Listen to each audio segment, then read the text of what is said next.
tiba-tiba mengamuk dan acungkan parang di dalam kantor SPBU Sumber Jati, Kecamatan Lili Rilau, Kabupaten Sopeng, Sulawesi Selatan.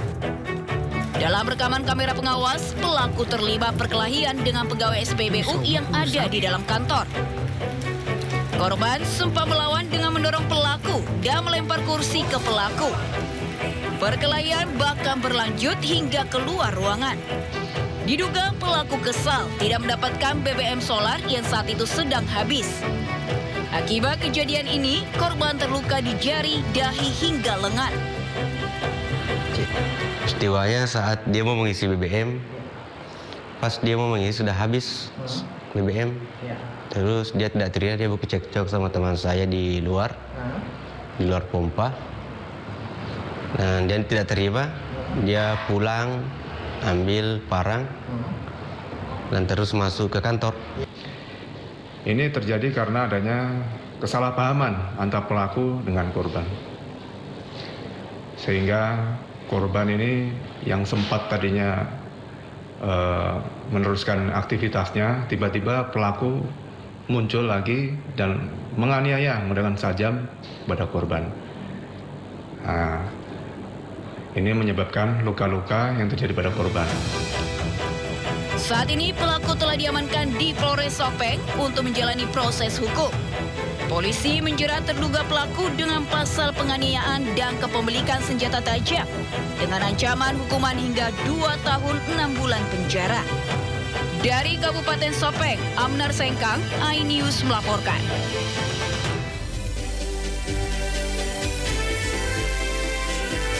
Selamat siang pemirsa, Sindo Siang kembali hadir menemani aktivitas Anda bersama saya Noval Zakwan. Berikut berita pilihan siang ini.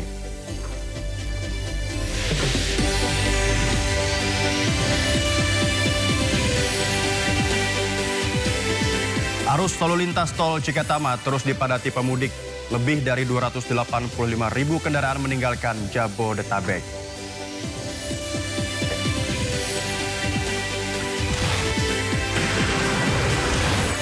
Markas besar Lembaga Keamanan Internal Israel jadi sasaran sejumlah rudal Iran.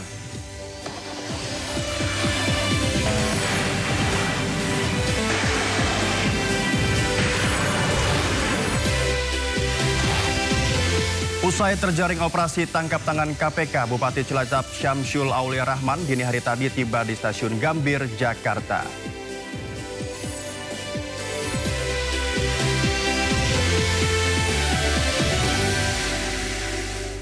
Kawanan gangster di Surabaya, Jawa Timur menyerang warga dengan senjata tajam dan petasan. Aksi dilakukan saat warga bersiap untuk sahur.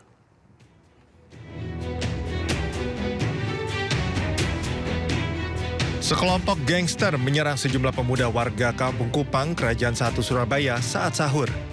Para gangster membawa senjata tajam, mengejar dan berusaha menyerang sambil melempar petasan ke arah warga.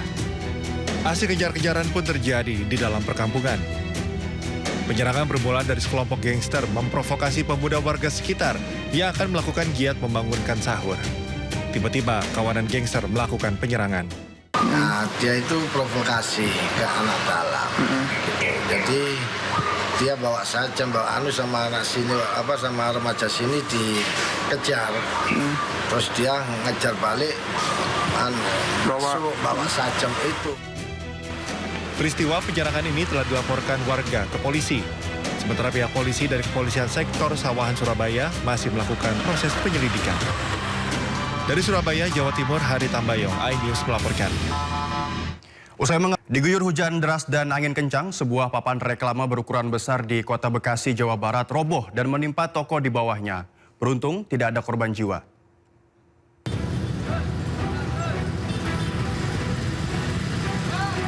Diterjang angin kencang dan hujan deras, papan reklame berukuran besar di Jalan Pemuda depan Pasar Keranji Baru, Bekasi Barat, Kota Bekasi, roboh menimpa toko pakaian di bawahnya Jumat sore. Robohnya papan reklame dengan panjang lebih dari 20 meter ini diduga dipicu struktur pondasi lepas akibat proyek galian kabel, ditambah cuaca buruk membuat papan goyang dan ambruk. Beruntung tak ada korban jiwa maupun korban luka akibat insiden ini, namun atap toko mengalami kerusakan parah. Nah, sekarang ini kita mencoba evakuasi dulu, selesaikan arus arus kendaraan kanan kiri berjalan sudah selesai. Ini dirapikan, kita pastikan bahwa masyarakat nyaman dan nyaman. Penyebabnya apa sih, Bang? Hujan tadi, angin. Akibat papan reklame yang roboh, arus lalu lintas di Jalan Raya Pasar Kranji Baru di kedua arah sempat mengalami kemacetan panjang. Peristiwa ini bukan kali pertama terjadi. Warga berharap dinas terkait dapat mengevaluasi izin pemasangan dan konstruksi baliho. Dari Bekasi, Jawa Barat, Rahmat Hidayat, iNews melaporkan. Kepadatan penumpang kapal terus terjadi di Pelabuhan Nusantara Kota Parepare, Sulawesi Selatan jelang libur Lebaran. Sebagian penumpang memilih mudik lebih awal untuk hindari kepadatan saat puncak arus mudik.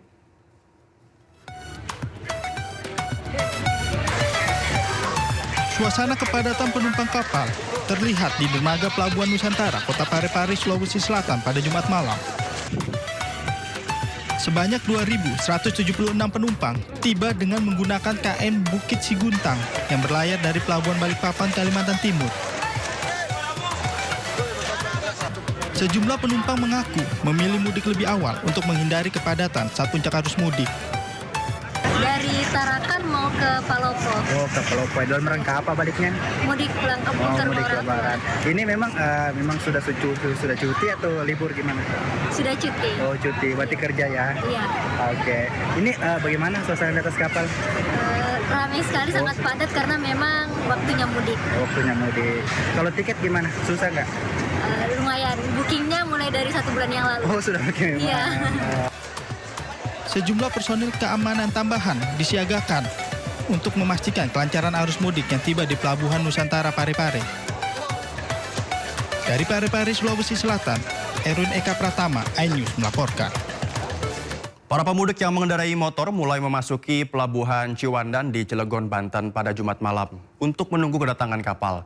Sementara di titik lain, ratusan truk juga mengantre di area Pelabuhan Ciwandan.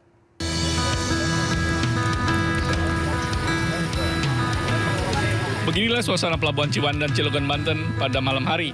Para pengendara mulai memasuki pelabuhan. Para pengendara menuju Pulau Sumatera ini lebih nyaman berangkat pada malam hari karena cuaca yang redup. Mereka mengaku memilih mudik lebih awal untuk menghindari kepadatan saat puncak arus mudik. Saya rencana mau mudik ke Lampung, pulang ke pesisir barat. Oh, dari mana Bang Abang? Saya sebelumnya dari kota Bandung. Oh, dari Bandung ya. Rencana berapa hari Bang di kampung halaman? Sampai H+ seminggu insya Allah kalau nggak ada. Tadi di perjalanan ada kendala nggak Bang? Tadi sempat ada kendala sedikit sih, kebingungan mau ke Merak atau ke Ciwandan. Cuman untung sebelumnya sempat cek dulu lewat online, ternyata untuk Merak sekarang tidak bisa diakses lagi. Berdasarkan data posko Pelabuhan Ciwandan pada tadi malam, kendaraan roda 2 sebanyak 1.158 unit sudah menyeberang ke Pulau Sumatera. Hingga tadi malam, pemudik roda 2 terus berdatangan ke Pelabuhan Pelindo Ciwandan dan diprediksi kepadatan akan terus berlanjut hingga dini hari. Dari Cilegon, Banten, Iskandar Nasution melaporkan.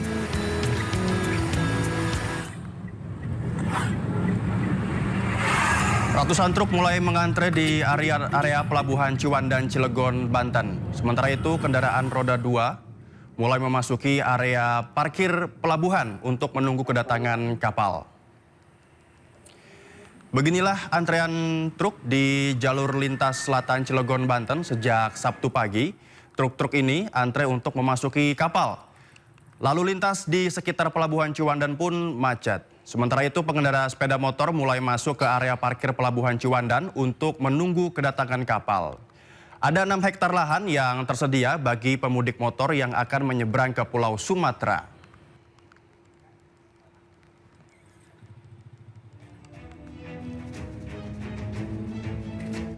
Jelang arus mudik Idul Fitri, akses jalan tol dari Balikpapan menuju Ibu Kota Nusantara atau IKN mulai difungsionalkan secara terbatas. Pembukaan tol Balikpapan Samarinda ini diharapkan dapat mempermudah mobilitas masyarakat yang ingin berkunjung ke kawasan IKN selama masa libur Lebaran.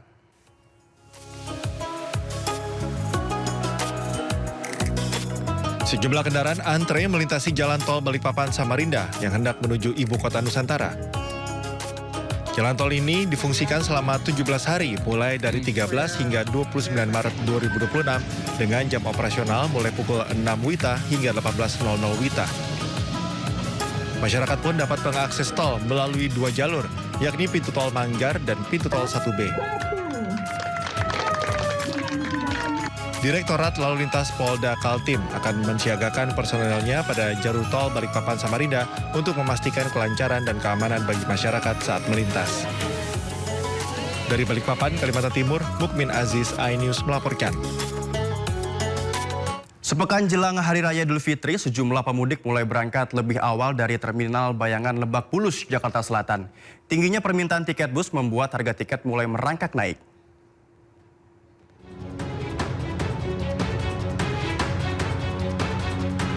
Terminal Bayangan Lebak Bulus, Jakarta Selatan mulai dipadati sejumlah pemudik tujuan Pulau Jawa dan Sumatera.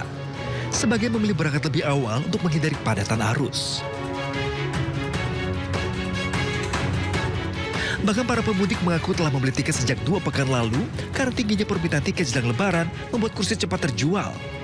Tidak hanya cepat habis, harga tiket juga alami kenaikan signifikan.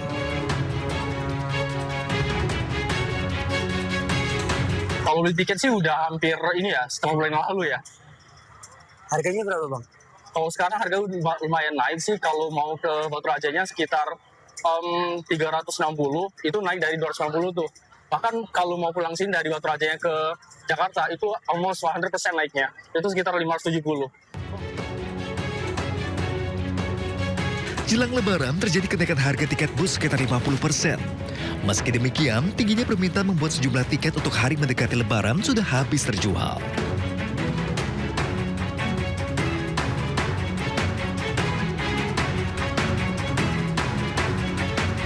Ada yang 1 juta, ada yang 900, ada yang 800. Alhamdulillah udah habis terjual. Naiknya cuma 5%. Dari 170 jadi 2,5. Ya gitu-gitulah. Dengan meningkatnya permintaan tiket bus menjelang Lebaran, para calon pemudik diimbau untuk memesan tiket jauh hari agar tidak kehabisan dan dapat mempersiapkan perjalanan mudik lebih nyaman. Dari Jakarta, Rizky Paluvi, iNews melaporkan. Arus lalu lintas jalur mudik di jalur arteri Pantura Cirebon, Jawa Barat pada Jumat malam mulai tampak terlihat ramai dilintasi ribuan pemudik sepeda motor. Sebagian besar pemudik didominasi sepeda motor, diantaranya para pedagang dan pegawai buruh pabrik. Pemudik sepeda motor yang bergerak dari arah Jabodetabek menuju Jawa Tengah terlihat memenuhi jalur arteri Pantura Cirebon. Terpantau di jalur Pantura Arja Winangun hingga persimpangan lampu merah Pleret Weru, ribuan pemudik sepeda motor sudah diramaikan pemudik motor. Jika dibandingkan pada hari sebelumnya, peningkatan pemudik di jalur arteri ini mulai menunjukkan peningkatan jumlah volume pemudik sepeda motor. Pemudik sengaja milih mudik lebih awal guna menghindari kepadatan di jalur Pantura. Selain itu, petugas kepolisian menyebutkan untuk truk-truk besar seperti Sumbu 3 dialihkan ke jalur arteri dari gerbang tol Cikampek ke jalur Pantura, sehingga menyebabkan penyempitan jalur. Untuk arus lalu lintas, khususnya di lampu merah Weru, masuk wilayah Kecamatan Weru, Pantura, mengarah ke Jateng, sementara masih normal. Sehubungan padat ini karena lokalan masyarakat yang membutuhkan kebutuhan baik itu untuk Hari Raya Idul Fitri maupun berbuka puasa. Sementara ini belum ada peningkatan arus khususnya untuk roda 2 maupun roda 4. Memasuki mudik Lebaran, arus lalu lintas tol Cikatama mulai dipadati oleh pemudik. Jasa Marga mencatat sebanyak 285.000 kendaraan telah meninggalkan Jabodetabek sejak Kamis kemarin.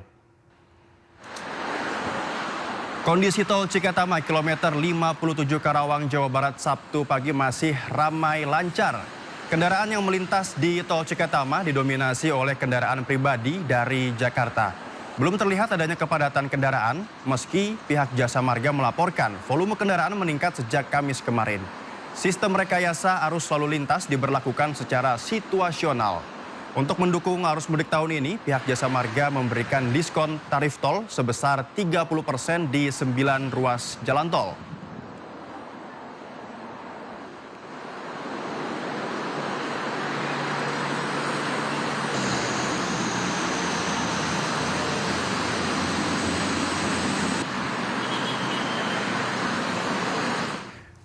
Untuk mengetahui informasi terkini terkait dengan arus mudik 2026, kita sudah terhubung dengan Kea Dela Rosa di rest area kilometer 57 Jakarta Cikampek dan Wenda Nura di Terminal Pulau Gebang. Kita ke Kea terlebih dahulu. Kea, seperti apa situasi terkini di sana? Apakah sudah ada kepadatan kendaraan pemudik?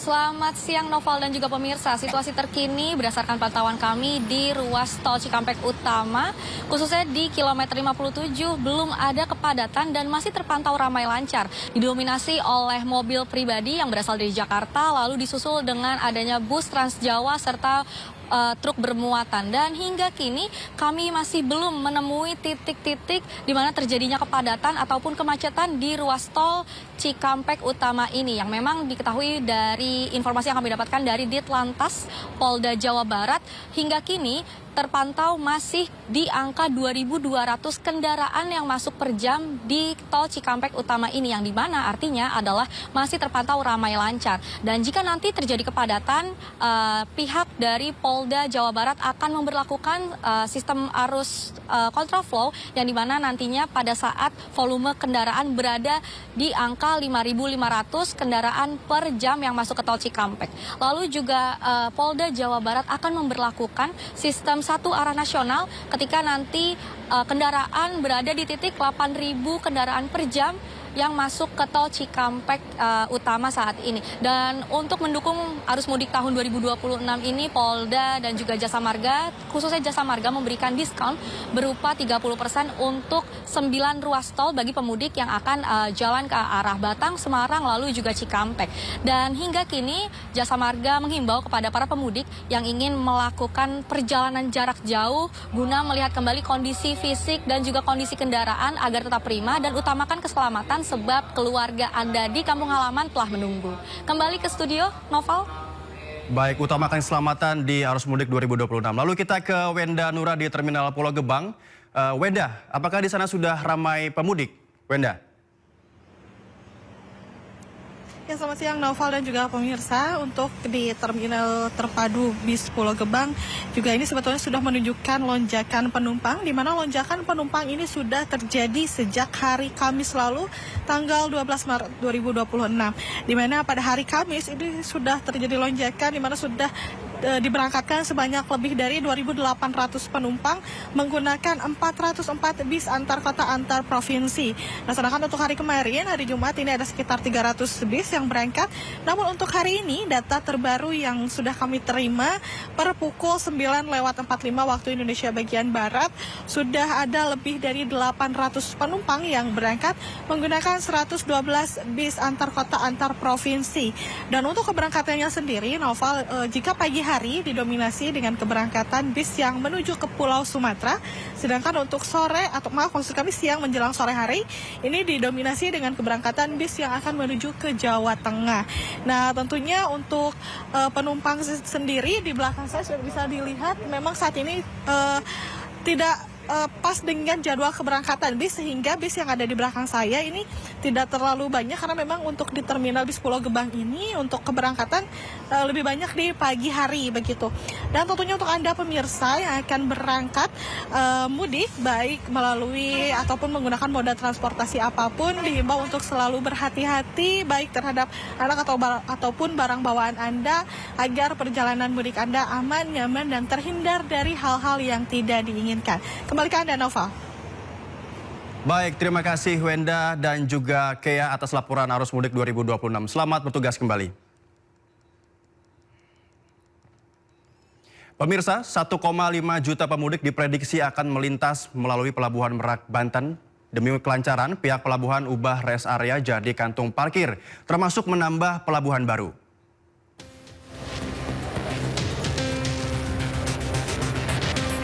Kapolri Jenderal Polisi Listio Sigit Prabowo meninjau langsung kesiapan arus mudik Lebaran 2026 di Pelabuhan Merak. Peninjauan dilakukan untuk memastikan jalur mudik menuju Pulau Sumatera berjalan lancar dan aman. Selain itu, Kapolri juga memastikan kondisi kapal penyeberangan layak digunakan. Selain menambah pelabuhan untuk memastikan keamanan dan kelancaran mudik Lebaran 2026, pihak Pelabuhan Merak mengubah rest area menjadi buffer zone atau kantung parkir. Selain itu, untuk mengurai kemacetan juga dilakukan rekayasa arus lalu lintas menuju Pelabuhan Merak. Langkah ini juga diterapkan untuk mengurangi penumpukan kendaraan di area pelabuhan. Inovasi tambahan yang kita harapkan ini juga bisa mengurai permasalahan dari tahun ke tahun terkait dengan antrian. Ada penambahan buffer zone dan juga ada penambahan pelabuhan baru. Ya, tentunya kita harapkan ini betul-betul bisa disosialisasikan, termasuk comment center yang digunakan untuk betul-betul bisa mengendalikan real time dan masyarakat juga bisa. Pelabuhan Merak menjadi pilihan masyarakat untuk menyeberang dari Pulau Jawa menuju Pulau Sumatera. Diprediksi 1,5 juta pemudik akan menyeberang melalui pelabuhan ini. Dari Cilegon, Banten, Iskandar Nasution, iNews melaporkan. Presiden Prabowo Subianto pimpin sidang kabinet di Istana Kepresidenan Jakarta. Sidang kabinet kali ini membahas kondisi pangan dan transportasi jelang Lebaran.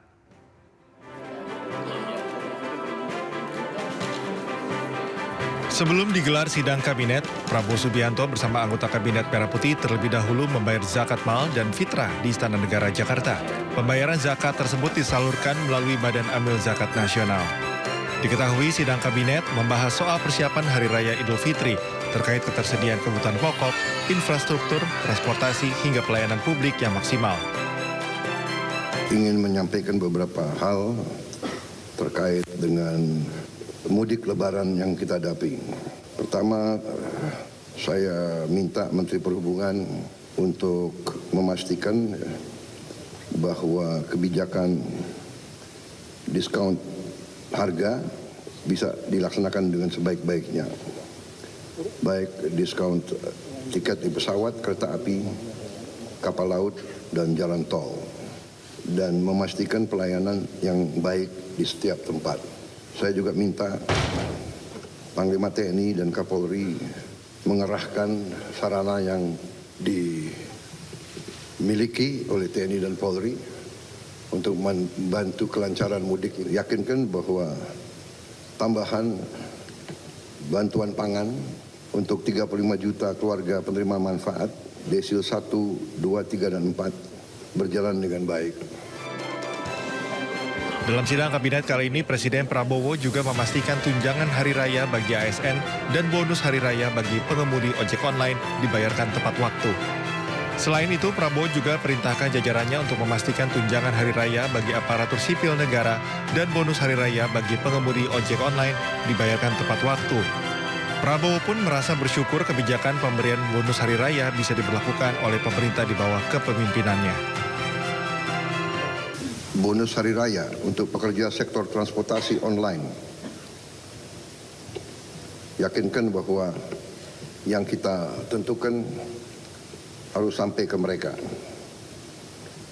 yaitu antara 400.000 sampai dengan 1,6 juta. Sebelumnya pada Jumat sore, Presiden Prabowo Subianto memimpin sidang kabinet paripurna membahas persiapan Idul Fitri di Istana Negara. Presiden mendorong seluruh kementerian dan lembaga melakukan persiapan jelang libur mudik Lebaran dengan matang. Dari Jakarta, tim liputan iNews melaporkan. Rentetan rudal Iran dan Hizbullah menghantam Kfar Zarir, wilayah utara Palestina yang diduduki Israel Jumat pagi waktu setempat. Sedikitnya 33 Zionis terluka dalam kejadian ini.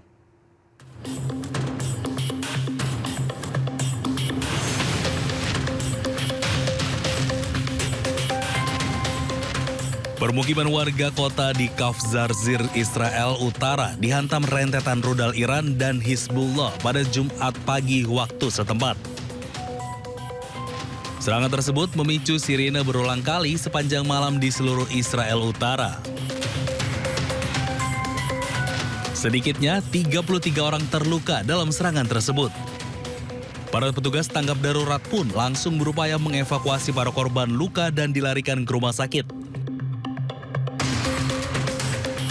Menurut Magen David Adom, MDA, seorang wanita mengalami luka sedang setelah terkena pecahan peluru, sementara korban lainnya dilaporkan mengalami luka ringan. Wanita itu dilaporkan dibawa ke pusat medis Rambam di Haifa, sementara yang lain dievakuasi ke pusat medis Haimek dan rumah sakit Italia di Nazaret.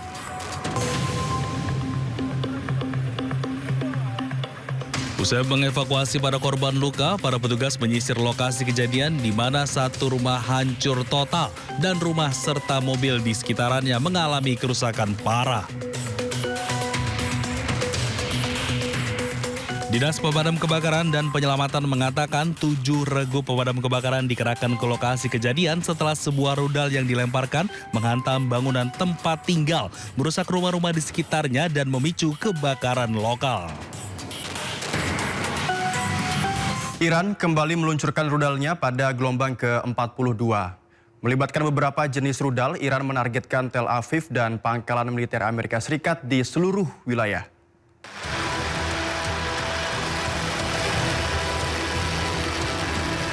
Korps Garda Revolusi Islam atau IRGC merilis rekaman yang menunjukkan apa yang mereka sebut dengan gelombang ke-42 peluncuran rudal balistik.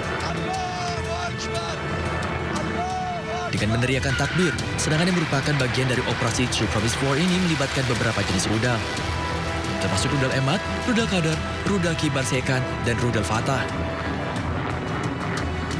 IRGC mengumumkan bahwa rudal yang diluncurkan di tengah gelombang serangan baru tersebut menargetkan Tel Aviv serta pangkalan militer Amerika Serikat di seluruh wilayah. Dilakukan dengan slogan Labaik Ya Khamenei, serangan itu memperingati apa yang mereka sebut sebagai para martir perang Ramadan. Sementara itu, media Israel melaporkan bahwa ledakan besar terdengar di wilayah Tel Aviv Raya setelah sirine serangan udara berbunyi. Tentara Iran telah melancarkan serangkaian serangan ratusan rudal yang menargetkan sejumlah fasilitas militer dan keamanan strategis milik Israel. Salah satu sasaran utama yakni markas besar Shin Bet, lembaga keamanan internal Israel.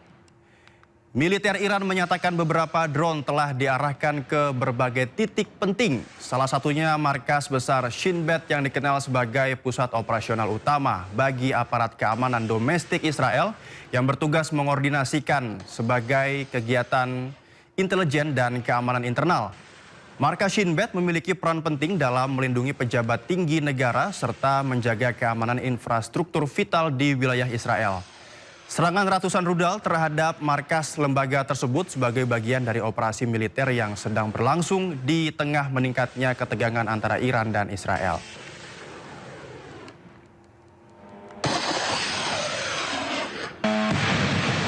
Usai dirumorkan terluka dan tewas akibat serangan Iran, Perdana Menteri Israel Benjamin Netanyahu kembali muncul ke publik. Sebelumnya, kabar tersebut disebabkan media Iran setelah beberapa hari Netanyahu tak muncul di publik.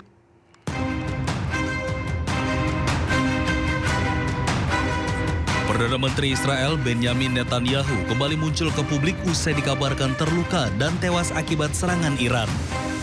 Sebelumnya, rumor tersebut disebarkan media Iran setelah beberapa hari Netanyahu tak muncul di publik.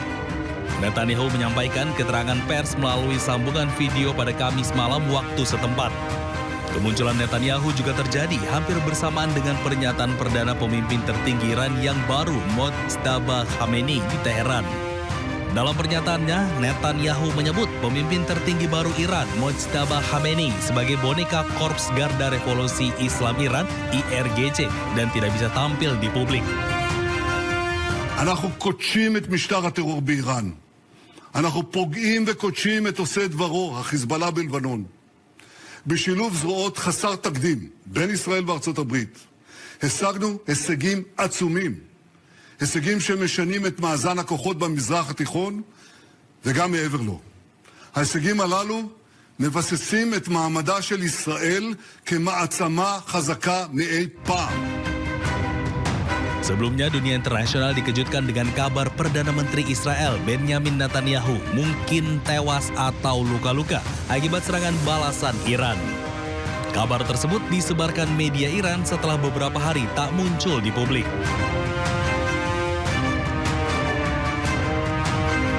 Eskalasi konflik di Timur Tengah semakin mencekam memasuki hari ke-14. Serangan udara gabungan Amerika Serikat dan Israel terus menghujani ibu kota Iran.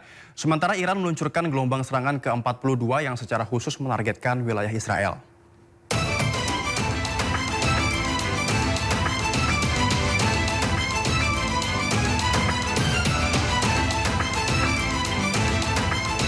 Serangan udara gabungan Amerika Serikat dan Israel terus menghujani ibu kota Teheran serta merembet ke kota-kota strategis lainnya seperti Kashan, Isfahan, Qom, dan Arak pada Jumat. Situasi di Teheran sangat rumit seiring serangan pesawat tak berawak atau drone yang secara spesifik menargetkan titik-titik keamanan dan markas milisi Basij. Suara deru drone dan aktivasi sistem pertahanan udara terdengar di seluruh penjuru ibu kota sepanjang malam. Akibat serangan yang menghantam depot-depot minyak, polusi udara hebat menyelimuti langit Teheran. Kondisi ini memaksa sebagian besar penduduk kota untuk dievakuasi ke wilayah yang lebih aman guna menghindari dampak kesehatan dan risiko serangan susulan.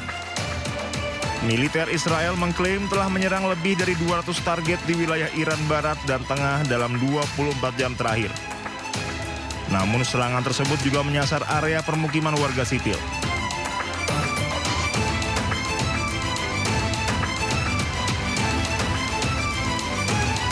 Menanggapi gempuran tanpa henti tersebut, Korps Garda Revolusi Iran mengeluarkan pernyataan resmi mengenai serangan balasan mereka. Iran mengklaim telah meluncurkan gelombang serangan ke-44 yang secara khusus menargetkan wilayah Israel. Hingga saat ini, total korban jiwa dalam konflik ini diperkirakan telah melampaui 1.400 orang. Krisis kemanusiaan terus meningkat seiring banyaknya daerah pemukiman yang hancur menjadi puing akibat pemboman berskala besar yang dilakukan pasukan koalisi Amerika Serikat dan Israel. Sementara itu pemirsa, pemimpin tertinggi Iran Mojtaba Khamenei dalam pesan publik perdananya menyatakan siap membalas dendam bagi mereka yang tewas akibat serangan Amerika Serikat dan Israel. Selain itu, Mojtaba menekankan akan menuntut ganti rugi atas perang kali ini. به همگان می دهم که ما از انتقام خون شهداء شما صرف نظر نخواهیم کرد. انتقامی که در نظر داریم فقط مربوط به شهادت رهبر عظیم الشأن انقلاب نیست، بلکه هر عضوی از ملت که توسط دشمن شهید می شود خود موضوع مستقلی برای پرونده انتقام است. البته مقدار محدودی از این انتقام تا به حال صورت عینی پیدا کرده است، ولی تا حد کامل آن حاصل نشود همچنان این پرونده در روی بقیه پرونده ها خواهد بود و به خصوص نسبت به خون اطفال و کودکانمان حساسیت بیشتری خواهیم داشت. می باشیم. این کشورها باید تکلیف خود را با متجاوزین به وطن عزیزمان و قاتلین آحاد مردم ما معلوم کنند.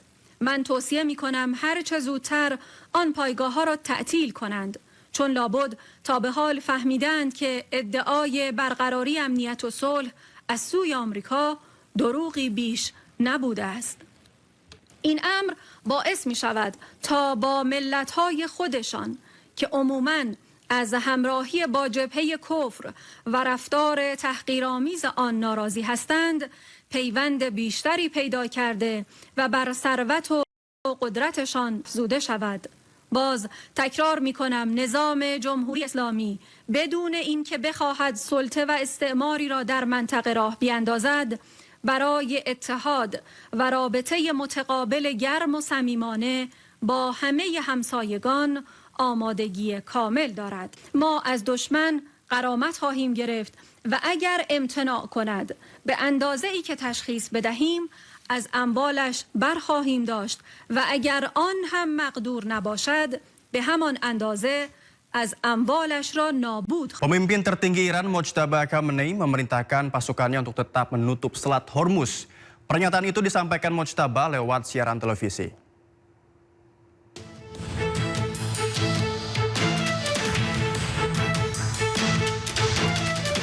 Iran akan tetap memblokir Selat Hormuz yang merupakan jalur pelayaran minyak tersibuk dunia. Hal tersebut dikatakan pemimpin tertinggi Iran yang baru, Mojtaba Khamenei, dalam sebuah siaran televisi pemerintah Iran. Namun Khamenei tidak tampil langsung. Dalam pesan publik pertamanya, Mojtaba mengatakan Iran harus memanfaatkan daya tawar agar bisa terus menutup Selat Hormuz. Karena kawasan tersebut merupakan titik di mana posisi musuh amat rentan. خواست توده‌های مردم ادامه دفاع مؤثر و پشیمان کننده است. همچنین قطعاً همچنان از اهرم مسدود کردن تنگه هرمز باید استفاده شود. در مورد گشودن جبهه‌های دیگری که دشمن در آن تجربه ناچیزی دارد و به شدت در آن آسیب پذیر خواهد بود مطالعاتی صورت گرفته است و فعالسازی آن در صورت استمرار وضع جنگی و بنابر رعایت مصالح صورت خواهد گرفت. Moshtaba memberikan pesan publik perdananya setelah terpilih sebagai pemimpin tertinggi Iran. Moshtaba menggantikan ayahnya Ayatollah Ali Khamenei yang tewas karena serangan Amerika Serikat dan Israel ke Iran. Korps Garda Revolusi Iran kembali menargetkan kapal tanker Amerika Serikat di perairan Irak. Serangan tersebut menewaskan 1 awak kapal. 2 kapal tanker yang rusak parah terlihat terbakar di perairan Irak setelah diserang pada Rabu malam waktu setempat. Otoritas pelabuhan Irak menyebut serangan dilakukan oleh perahu yang membawa bahan peledak. Dalam insiden ini, 1 awak kapal dilaporkan tewas, sementara 55 orang lainnya berhasil diselamatkan. Serangan ini menandai eskalasi terbaru dalam rangkaian serangan balasan Iran yang berdampak pada jalur distribusi energi di kawasan Timur Tengah.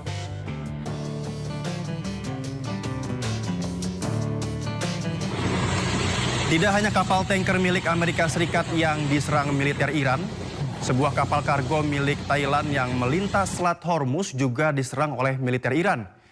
Sebanyak 3 awak kapal terombang-ambing di Selat Persia di atas perahu penyelamatan menunggu pertolongan.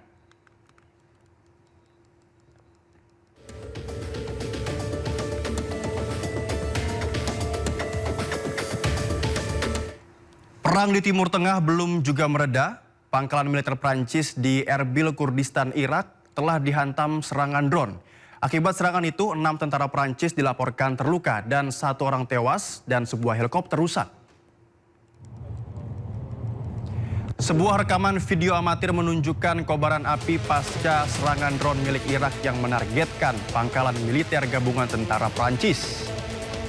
Fasilitas militer ini terletak di dekat Bandara Erbil, wilayah utara Irak. Akibat insiden serangan, dilaporkan sebanyak 6 tentara Prancis terluka dan 1 orang tewas.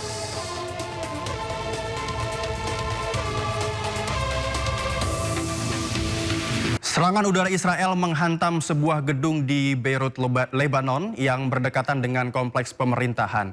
Hingga Jumat, serangan Israel telah membunuh lebih dari 600 warga Lebanon, termasuk puluhan anak-anak.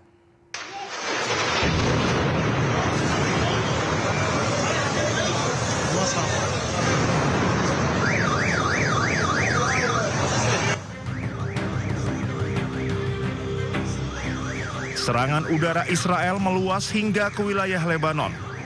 Militer Israel menghantam sebuah gedung di Zukak Al-Balad, kawasan pusat kota Beirut, Lebanon yang berdekatan dengan kompleks pemerintahan.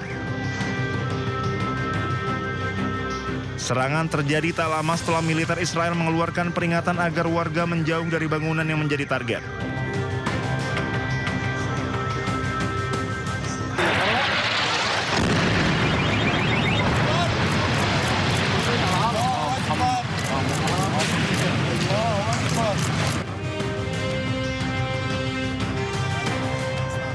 Militer Israel menyebut target serangan berada di dekat fasilitas yang terkait dengan kelompok Hizbullah. Eskalasi ini menandai peningkatan operasi militer Israel terhadap kelompok Hizbullah yang didukung Iran.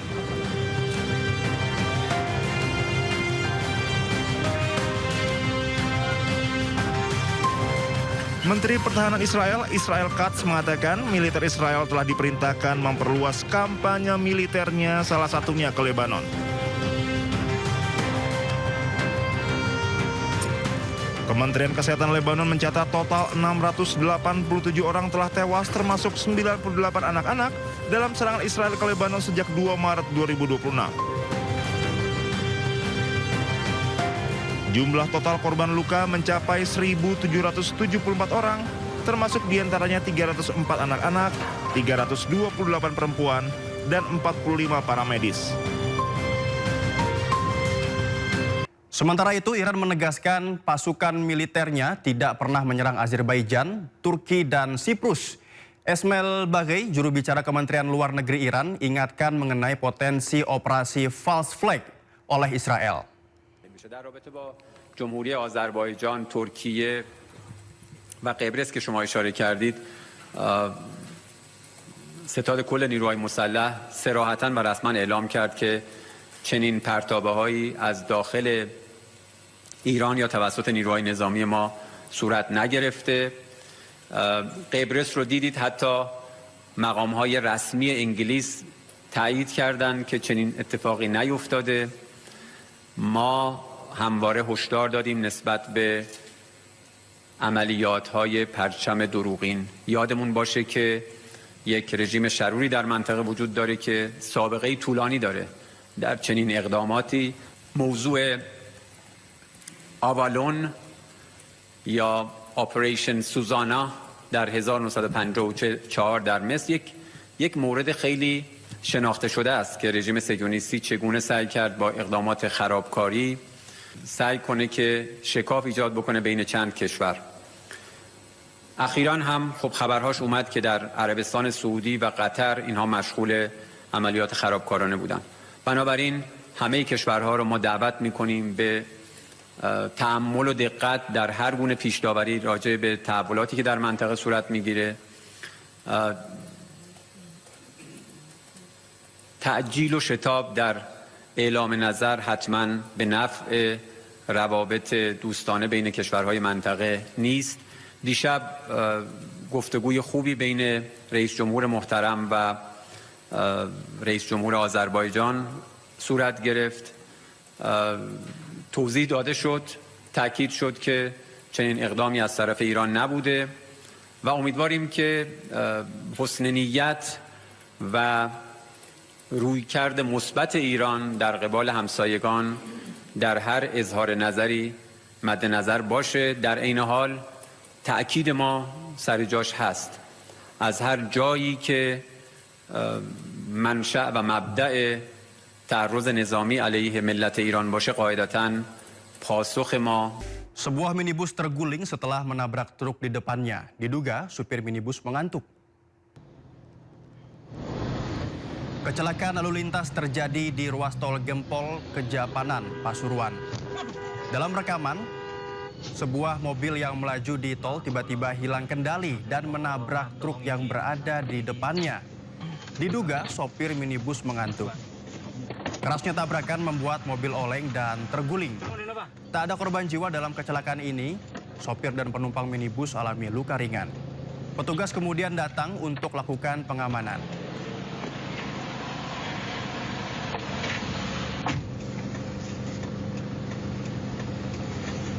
Pasangan suami istri yang sedang berkendara sepeda motor ditabrak sopir angkot yang melaju dengan kecepatan tinggi.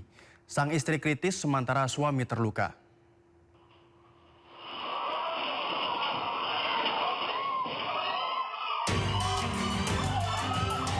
Inilah detik-detik saat sebuah angkot yang melaju kencang menghantam hingga melindas sepeda motor yang ditumpangi pasangan suami istri di Jalan Gandasoli, Kecamatan Cirenghas, Kabupaten Sukabumi. Akibat kecelakaan ini, sang istri dalam kondisi kritis. Tubuhnya terlindas hingga berada di bawah kolong angkot, sementara sang suami terluka. Sejumlah warga yang berada di lokasi kejadian langsung mengevakuasi korban ke rumah sakit.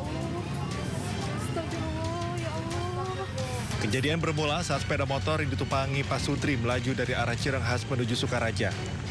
Tiba di lokasi kejadian, melaju kencang sebuah angkot dari arah belakang hingga menghantam sepeda motor yang dikendarai dua korban.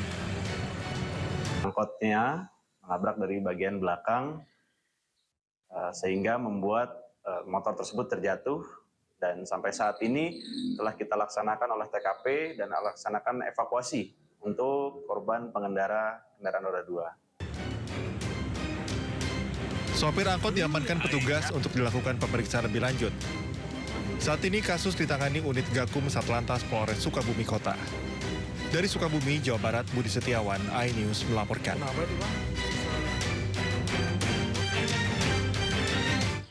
Pemirsa, sebuah truk kren proyek pembangunan gedung di Tebet, Jakarta Selatan terguling. Badan truk yang panjang bahkan memakan badan jalan hingga menyebabkan kemacetan di ruas Abdullah Syafi'i.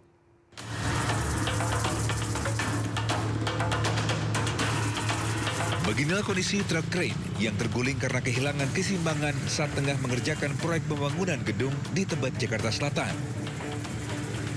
Badan truk dan tiang krain yang panjang bahkan menutup akses masuk ke dalam proyek pembangunan gedung.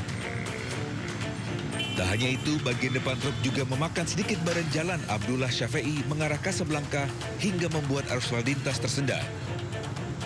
Awal kejadiannya dia waktu pengangkatan Jack TC itu dia hilang keseimbangan. Untuk korban nggak ada, kosong. Penanganannya untuk sementara lagi untuk dipotong yang bom yang panjang untuk Tandano, itu lagi dikerjain. Oh gitu. Iya. Kira-kira akan menghabiskan waktu berapa lama nih prosesnya, Pak? Kurang lebih 2 jam 3 jam. Atas peristiwa ini, pengendara yang hendak melintas di ruas Abdullah Syafi'i mengarah Casablanca dihimbau untuk mencari jalur alternatif lain. Dari Jakarta Selatan, Din Helmi Jambati, iNews melaporkan. Arus lalu lintas jalur mudik di jalur arteri Pantura Cirebon, Jawa Barat Jumat malam mulai tampak terlihat ramai dilintasi ribuan pemudik sepeda motor. Sebagian besar pemudik didominasi sepeda motor, diantaranya para pedagang dan pegawai buruh pabrik. Pemudik sepeda motor yang bergerak dari arah Jabodetabek menuju Jawa Tengah terlihat memenuhi jalur arteri Pantura Cirebon. Terpantau di jalur Pantura Arjawinangun hingga persimpangan lampu merah Pleret-Weru, ribuan pemudik sepeda motor sudah diramaikan pemudik. Jika dibandingkan pada hari sebelumnya, peningkatan jumlah pemudik di jalur arteri ini mulai menunjukkan peningkatan jumlah volume pemudik sepeda motor. Pemudik sengaja pilih mudik lebih awal guna menghindari kepadatan di jalur Pantura. Selain itu, petugas kepolisian menyebutkan untuk truk-truk besar seperti Sumbu 3 dialihkan ke jalur arteri dari gerbang tol Cikampek ke jalur Pantura sehingga menyebabkan penyempitan lajur.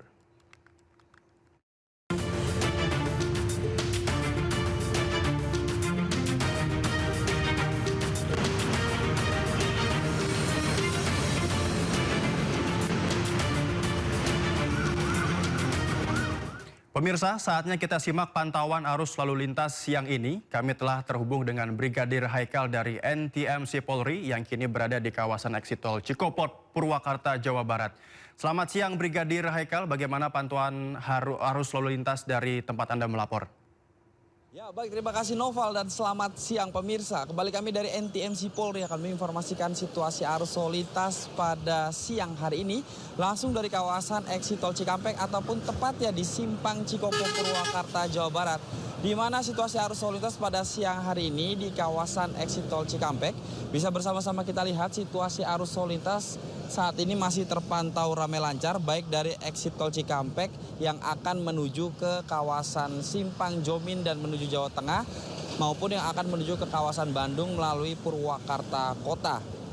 Memang situasi arus lalu lintas di kawasan ini di eksit tol Cikampek masih terpantau ramai lancar, namun demikian menjelang Hari Raya Idul Fitri mulai ada kebijakan-kebijakan yang diterapkan khususnya di kawasan Cikampek pada saat kami melaporkan pada siang hari ini, yaitu adalah kendaraan Sumbu 3 ataupun lebih dilarang untuk masuk ke kawasan tol. Ini berlaku hingga sampai dengan operasi ketupat selesai.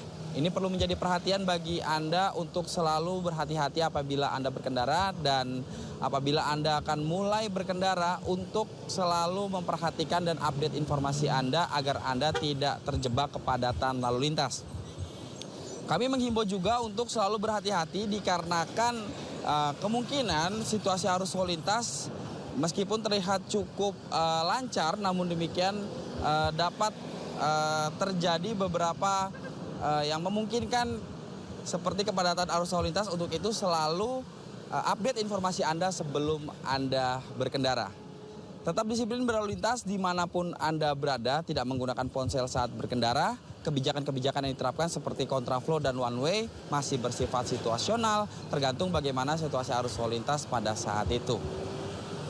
Apabila Anda akan berkendara, kami selalu mengingatkan untuk selalu mengecek fisik Anda serta fisik kendaraan Anda sebelum Anda berkendara. Dan kami juga mengingatkan apabila Anda lelah untuk tidak memaksakan melanjutkan perjalanan. Apabila Anda melewati kawasan eksit tol Cikampek, terdapat pos kepolisian terpadu yang dapat Anda gunakan untuk beristirahat sejenak dan tidak melanjutkan perjalanan apabila Anda lelah, serta cek kesehatan di posko tersebut juga dapat Anda lakukan. Untuk informasi situasi arus lalu lintas selengkapnya, Anda dapat menghubungi call center kami di 1500669 atau melalui SMS center di 9119. Stop pelanggaran, stop kecelakaan, keselamatan, pilih kita bersama, dan salam presisi. Demikian informasi arus lalu lintas yang dapat kami laporkan dari kawasan exit tol Cikampek, Simpang Cikopo, Purwakarta, Jawa Barat. Kembali ke studio bersama Noval. Silakan Noval. Terima kasih Brigadir Haikal atas laporan Anda. Selamat bertugas kembali, salam presisi.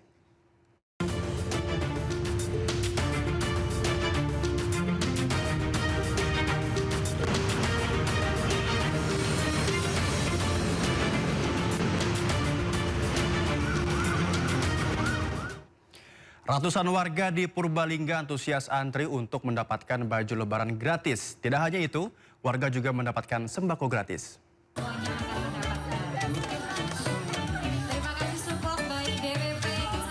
Ratusan warga mengantre di halaman kantor Kementerian Agama Kabupaten Purbalingga, Jawa Tengah.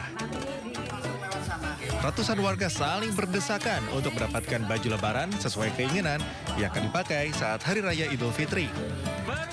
Tak ada syarat apapun untuk bisa mendapatkan baju lebaran gratis. Warga cukup datang dan mengantre dan bebas memilih satu setel baju lebaran dan paket sembako dan sayuran gratis. Warga sangat gembira dengan digelarnya bazar gratis yang digelar kantor Kementerian Agama Purbalingga. Sayuran, baju, sama sembako. Bayar apa enggak? Gratis. Semuanya gratis. Waduh. Rencananya buat apa aja ini Bu? Kayak sayuran. Masak ini. Lebaran. Bajunya buat lebaran. Kita menghadirkan sesuatu yang bermakna bagi masyarakat, sembako. Kenapa kita tidak nyun sewu tebus murah atau apapun, dan insya Allah tadi disampaikan oleh Pak Asisten, ini bagian dari tabungan kita. Dalam waktu kurang dari 1 jam, ratusan paket sembako dan baju lebaran yang disediakan ludes tak tersisa. Panitia berharap pembagian baju lebaran gratis ini akan meringankan beban warga pada Hari Raya Idul Fitri. Dari Purbalingga, Jawa Tengah, Catur Edi Purwanto, iNews melaporkan. Pemirsa, di pusat kota Banda Aceh berdiri kokoh sebuah masjid yang terkenal dengan keindahannya yang memukau, yakni Masjid Raya Baitur Rahman. Tidak hanya indah, Masjid Raya Baitur Rahman juga memiliki sejarah panjang dan menjadi simbol agama, budaya, serta perjuangan rakyat Aceh di masa lalu.